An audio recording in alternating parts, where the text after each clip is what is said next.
Hey guys, good morning, good day, wherever you might be. Before we get started, I'm kind of curious.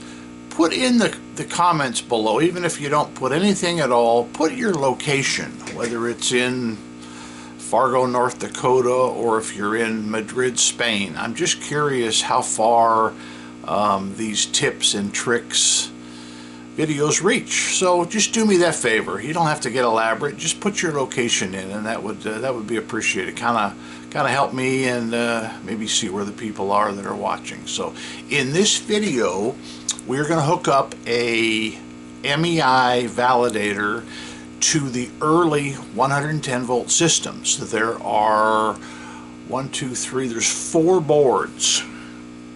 This is what we call a dual board. It's got 2 provisions for validators. You can use 1 or 2. And on this side, the long plugs, these are both for your hoppers. 110 volt, guys, that's it. Not the new 24 volt style that American is now making. The second version would be, this is really coming out of the archives. This is the first board that, when Harry opened the company in the late 80s, that was in the change machines. This is for 1 hopper, 1 validator only. Okay, it's got a plug-in here that we're going to talk about, and a plug-in here, the long one that we're going to talk about. And then of course on this side, this is the same plug-in as I just showed you on that dual board for your hoppers. Now, the reason I'm showing you this board is it is the same hookups as an AC500, which is the little changer. Those predominantly came with Coinco validators. They had a board, and it was only about half the height of this board. I don't have one here, unfortunately, for this video, but it's the same plugins that my custom harness will work with. These 2, and of course on the other side, this is your standard 110 volt hopper. So let me put these away. I have a couple of test jigs set up on the bench that I want to show you as to how these work.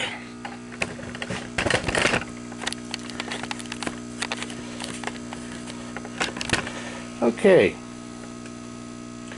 we're going to start with, because I have it plugged in first, this is the first early board.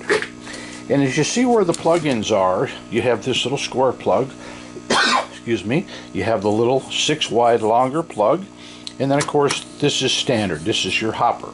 So the other end of this goes to the side of your MEI. See this jumper plug? People always buy the harness kit for some reason and they expect it to work without that. It will not work without that. So there is our test jig. We have a hopper right here. I have it set number 1 dip switch is on only, usually for 4 quarters for $1. You would have number 3 on, but I'm just trying to save the amount of coins that come out. So let's turn this on.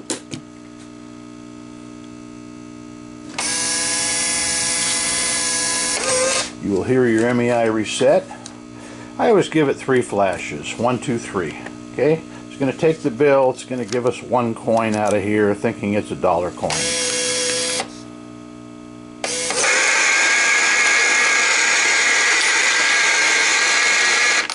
Alright. Had to put a coin in there. Okay, so 1 coin, $1. That is the early board. Now what we're going to do is we're going to take this apart, and we are going to hook up our mono board, which is a little bit later, a little bit newer. I think into the late 90s they used this board, and as you can see, I'll show you, mono board, it's got 1 validator provision and 1 hopper. So that's all it's going to run. 1 validator, 1 hopper. That's for something like an AC 1001 or a rear load AC 1005 that goes through the wall. So once again, same 12 across hopper plug. Now, This harness is different. Okay, you have a 3x5, which is a 15-pin total there, and we hook that into our MEI like so. And of course we already have the MEI jumper plug in the side of it, which looks like this. And with our little 3-piece kit, you get a new power cord. Alright, so let's put power to this guy. He's also set on 1 coin per $1 coin. Alright, so it's going to boot up. Going to get its display here.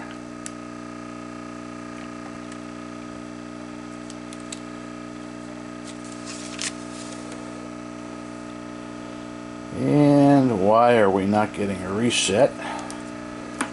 Let me try. There we go.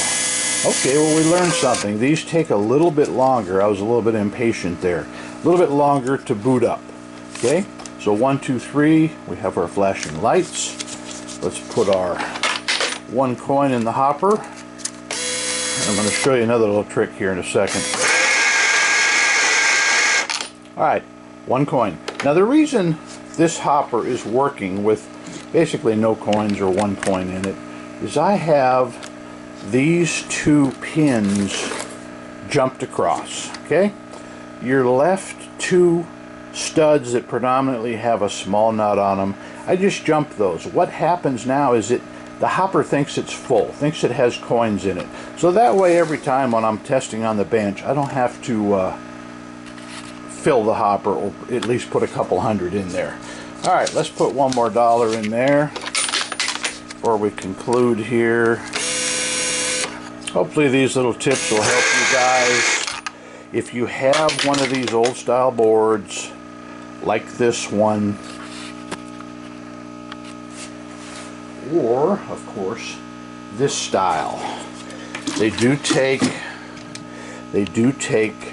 different harness kits because they have different plug-ins, but we have them both, and I'm going to put a link down below to the early style. And like I said, the AC500 board's about half this size, and it's the same plug-ins though, so you would use the same 3-piece kit. So I will label it early meter board. I call it a meter board because it has a mechanical meter soldered onto the board.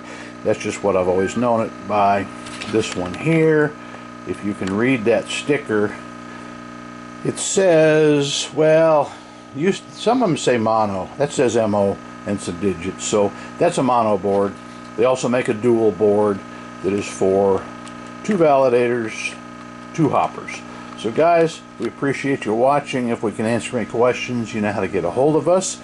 And for now, Doug at Doug's World Tour, and we are out.